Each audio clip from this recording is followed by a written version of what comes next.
Guys, welcome back to my YouTube channel. അപ്പൊ ഇന്നത്തെ video എന്ന് പറഞ്ഞാൽ ഞാൻ ഒരു കഥയായിട്ടാണ് വരുന്നത്. അപ്പൊ കഥാപാത്രങ്ങൾ നമ്മൾ പറയാം. മണിയനുറുമ്പ്, അനിയത്തി പ്രാവാർന്ന ഒരു കുഞ്ഞ്.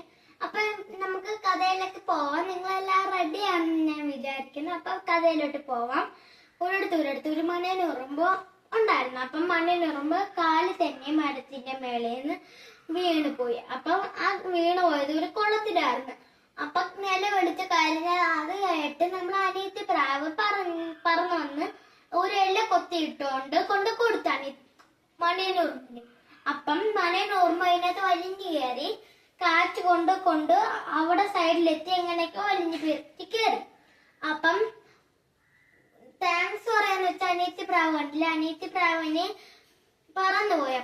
അപ്പം 3-4 ദിവസം കൊണ്ട് കാണാത്തോണ്ട് അവന്റെ വീട്ടിൽ പോയി നോക്കി. അപ്പൊ അവൻ പനി പിടിച്ച് അവിടെ മരത്തിന്റെ മേലെ ഇരിക്കുവായിരുന്നു.